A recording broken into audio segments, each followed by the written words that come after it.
Hola, digo desde burlalibertad.com. He visto un comentario que era sobre qué tiene que tener un terapeuta para ser bueno. Y como me toca de cerca, y además, bueno, me parece que el tema merece hablar de ello, pues he querido hacer este vídeo. Contestar allí, pues no, era demasiado largo, no merecía la pena meterte en esa cosa. Era mejor hablar de ello. Y aunque lo voy a colgar en mi página web y en Facebook entro de muy tarde en tarde a veces pueden pasar 2 semanas. Si tenéis alguna pregunta, hacérmela de forma más directa, email o lo que sea, o incluso en mi página web que estoy más pendiente de ello, porque a lo mejor no es que no quiera contestar, es que no me da. Mirad, cuando se habla de esto, hay que tener en cuenta que primero hay dos partes, el terapeuta y la persona que está haciendo la terapia. Vamos a analizar el terapeuta, que es una parte importante, importantísima. Pero también es importante la otra parte, el paciente, la persona que está ahí. Lo primero, no me gusta llamarlo terapeuta, para empezar. Terapeuta parece que suena como que si la otra persona estuviese enferma. Y yo no considero que nadie esté enfermo. Considero que hay una información que no tienes o la tienes errónea y hay que averiguarlo. Punto. Eso es lo primero. Por lo tanto, el otro sería cliente, digamos, si queréis, para aclarar términos e ir avanzando. El terapeuta tiene que tener dos áreas, una es la personal y otra es la técnica.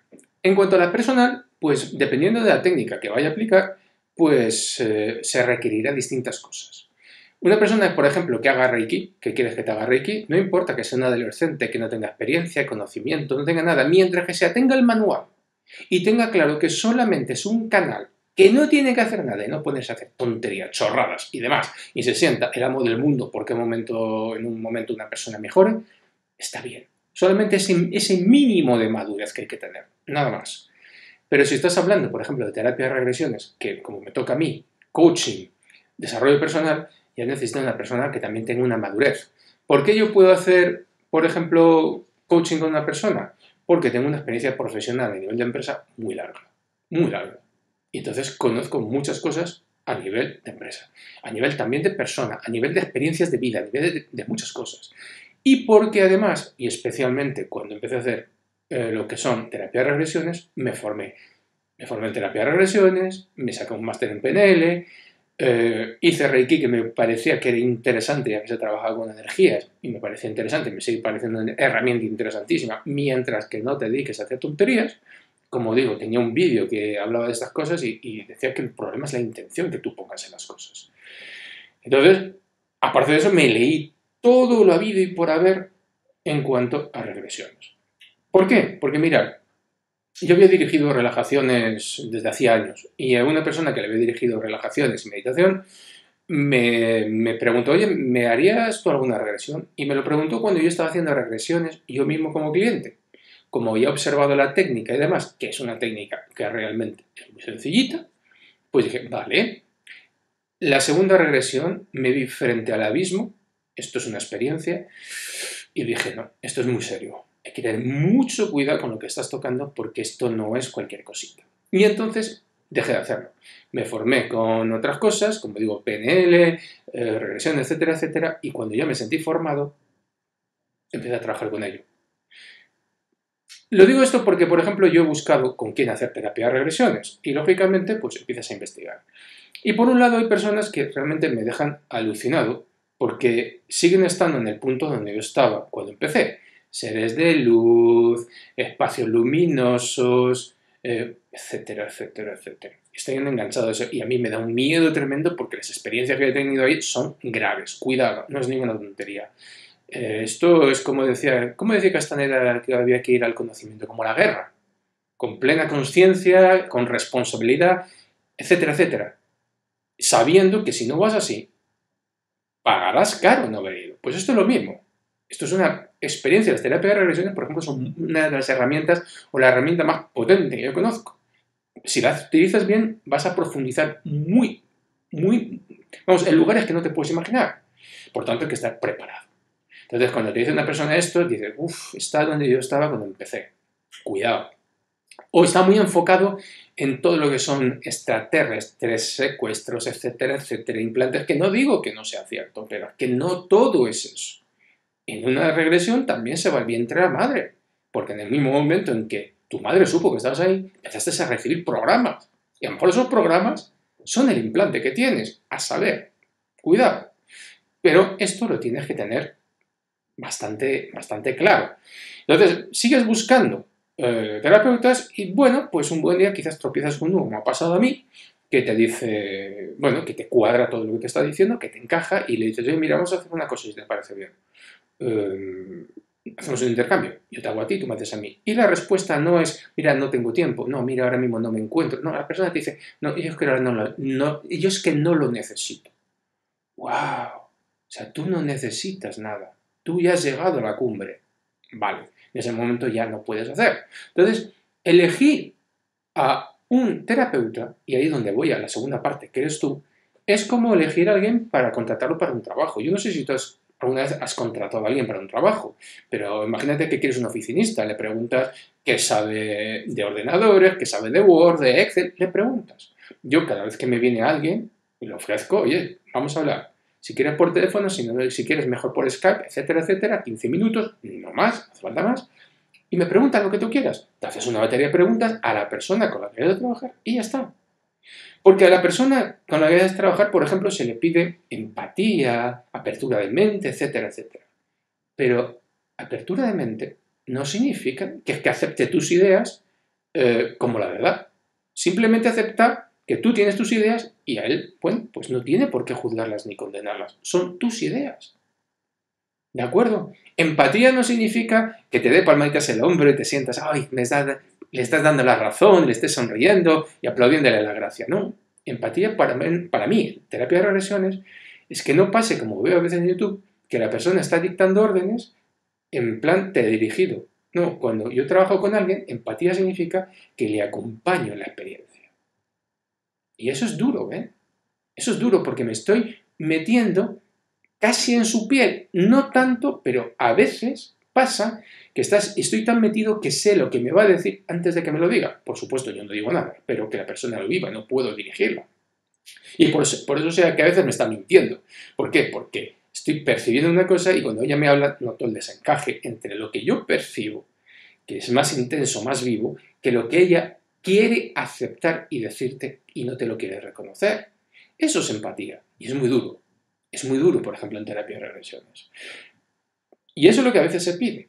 Pero claro, ahora vamos a la segunda parte. Tú tienes que hacer tu selección de terapeuta, tienes que hacer tu batería de preguntas en función de la técnica a lo que vayas. Tienes que realmente observar a la persona y también tienes que observar cuando estás haciendo el trabajo con esa persona, que esa persona no está influida por sus propias creencias, que es un lienzo en blanco.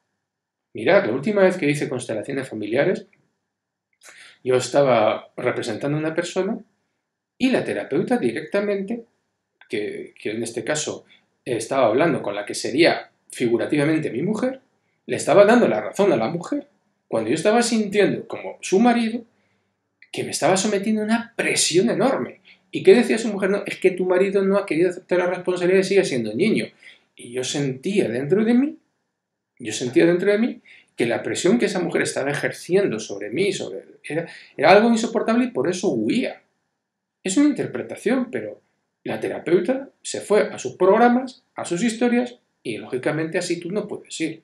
Ni a una regresión, ni a constelaciones, ni a nada. Tú tienes que ser un lienzo en blanco. Pero tú como cliente también tienes que ser un lienzo en blanco. Quiero decir, ejemplo, a mí me viene gente que me dice, y esto ha pasado, no, es que mira, es que yo vengo a que me quites un implante porque yo tengo un implante y tal y cual. Y claro, tú, lógicamente, dices, ¿y eso cómo lo sabes? No, es que yo he visto en YouTube que no sé qué, no sé cuántos. Ah, vale. Otro ejemplo. No, es que yo vengo a confirmar lo que tal. ¿Confirmar el qué? No, es que yo tal.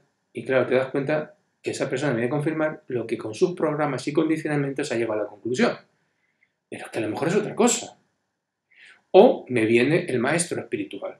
El maestro espiritual que me habla del alma, ya me habla del perdón, que me habla de no sé qué. Y claro, ¿cómo le voy a aconsejar a un maestro espiritual? No puedo darle consejos a un maestro espiritual. No los necesita. ¿Vale? Pero hay que mirar, por ejemplo, el perdón. Cuando tú llegas a la raíz de lo que es lo que ha motivado el perdón, lo que ha originado esa necesidad de perdón o ese perdón, cuando tú llegas a ello, a veces descubres que es que no hay necesidad de perdón. Os dejo un enlace. El perdón va asociado a la culpa y es otro programa y muchas veces no hay nada que perdonar cuando te remontas al origen del problema. Todo viene de un accidente, de un malentendido, de estupideces. Y cuando lo descubres, el perdón, el dolor, todo eso desaparece. Pero claro, digo estas cosas porque es el problema que yo tengo como terapeuta. Porque cuando a mí me viene alguien que pretende que yo tenga la mente en blanco, que yo sea un libro abierto, que sea totalmente abierto de mente, empático y demás, y ni es empática, ni es abierto de mente, viene con un montón de programas, a ver qué hago yo con una persona que me dice que cree en los extraterrestres salvadores cuando yo no creo en ellos, pero que no importa que yo no crea en ellos, no importa, pero si lo que me está pidiendo es que le ponga en contacto con los extraterrestres salvadores porque son sus guías y no sé qué historia. Estamos locos. Déjate llevar. Yo tengo que tener la mente en blanco, ¿de acuerdo? Eso está claro. Tengo que tener una técnica, tengo que tener una profesionalidad, tengo que tener una responsabilidad, tengo que tener un respeto. Pero el que viene, la persona que va a una terapia, la que sea, tiene que coger todas sus creencias, todas, meterlas en un atillo, colgarlo ahí en la puerta cuando entra por la puerta, o colgarlo en su casa, olvidarse de eso y vivir la experiencia. Dejarse llevar por la experiencia. Porque entonces, si no, no hay experiencia. Entonces, con este tipo de personas, que son muy abundantes, yo soy un terapeuta malísimo. Y las personas que están así irán de terapeuta en terapeuta y nunca avanzarán nada. Cuando descubran uno que crea como ellos en los extraterrestres salvadores, pues se sentirá feliz. No avanzará, pero será feliz. Cuando alguien le diga, no, tú eres maravillosa. Sí, físicamente estás hecho una pena, pero no importa, como lo que importa es lo de fuera, lo de dentro, lo de fuera, no importa. Tú síguete sintiendo mal porque cada vez que te miras en el espejo te sientes, una mierda. Entonces, yo lo que intento es que la persona comprenda por qué se siente una mierda. No decirle, oye, no, quédate en la mierda porque, oye, si en la mierda se está calentito se está fenómeno. Entonces, el terapeuta tiene una parte de responsabilidad, pero la otra persona tiene otra parte de responsabilidad. Y mirar, es tan grande esa parte que he dicho que la terapia de regresiones es lo más potente que yo nunca he conocido, por eso me quedo con ello. Es muy potente. En una sesión, si llegas a rozar lo que yo decía en otro vídeo, la consciencia, puede haber cambios en tu vida inmediatos. Pero el cambio se tiene que solidificar, se tiene que asentar. Y ese cambio se tiene que hacer con trabajo.